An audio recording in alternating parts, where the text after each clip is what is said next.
The second thing we have to absolutely address, and it will take so long before you get anywhere with it, is lying. Lying, man. Kids lie. And they will convince themselves that they didn't. They will, I didn't say that, I didn't say it, I never said that. I swear, you said it to me. I was there. I didn't. I recorded it. Here's the video. I didn't say it. I swear I didn't. They'll watch the video and say I didn't do it. They did not. They somehow convinced themselves. You know why that happens? It happens because the first time they lied, and they actually admitted that they lied. Oh, ho, ho, ho, ho, ho, ho, ka'annahu yawmul qiyamati. Like, you lied in my house?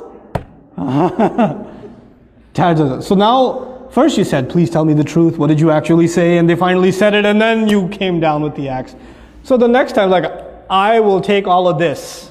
But once I admit that I lied, I know what comes next.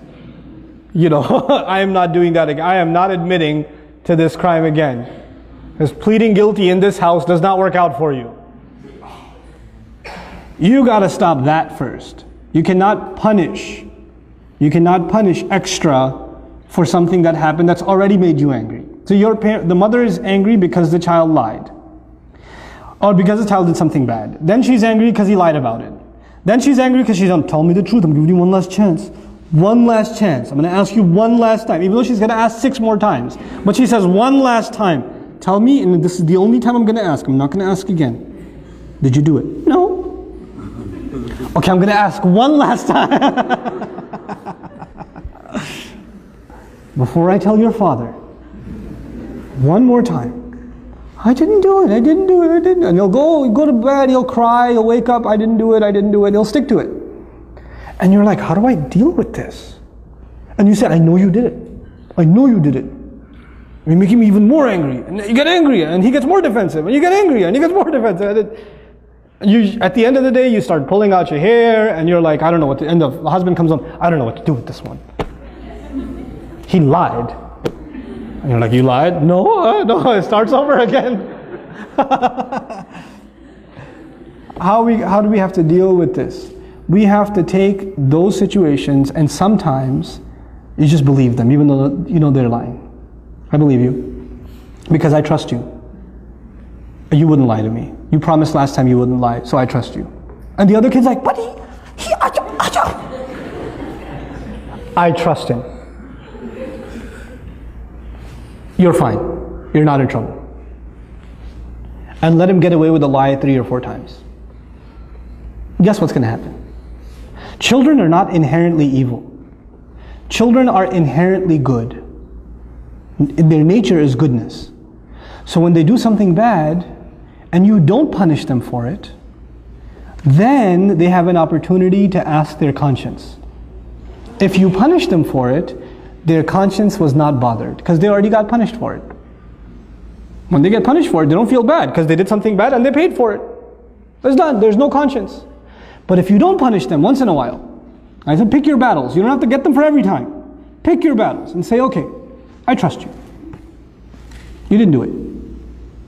I know she must have got it wrong. She must not have remembered properly. When you slapped her, she must have been sleeping and imagining it. The mark on her face, I don't know, is red coloring. I don't know what it is. Doesn't even look like your hand. Looks more like a foot. You know, so it's okay. You're not in trouble. You know what that does over time? Mama, I want to tell you something. I did do it. And then you come and you console and you say, it's okay. It's okay. I still trust you. I still trust you. And what you've done is you've taken the child away from being defensive. You know? But it takes a little bit of long-term thinking to be able to do that. You won't be able to do that the first time. Like first, it's very hard to forgive those kinds of things, right? Especially if they hurt another child. If they wrong somebody else. It's hard. And you have to take that other child and take them to a corner and say, Beta, I know, I trust you too. I'm not angry at you either. And I know they did something wrong. But you don't have to be happy if they get punished. That's the other thing. One child gets happiness only when the other one gets punished. And they get so used to Abba. She pulled my ear the other day. They just came back from Scotland, my family. And when the little one came to me and said, you know, Api, She pulled my ear one day. I was like, when? I don't know. One of the yesterdays. I was like, what do you want me to do? He goes, punish her. I was like, will that make you happy? Uh-huh.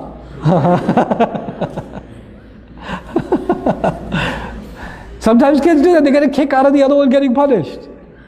They do. You don't want to create that either. With the little kids, with the 2-year-old, it's okay. You want to entertain them. So you bring the older one and you slap your own arm a couple of times and you tell her to say, ow. You know, and she says, ow, ow, it hurts. And then, you happy now, Walid? Yeah.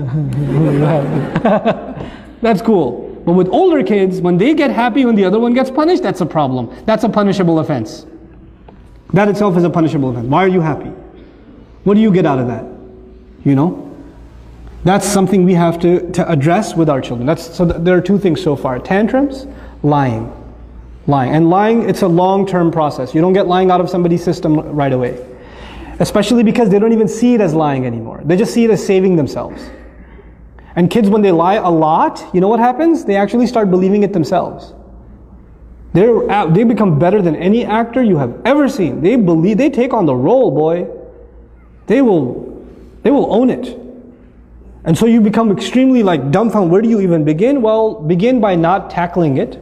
Begin by disarming, taking the fear away. That's the second thing, right? So the third thing I wanted to highlight is when children are only happy, and I kind of alluded to this now, when children are only happy when the other one loses something, or when the other one got punished or something like that.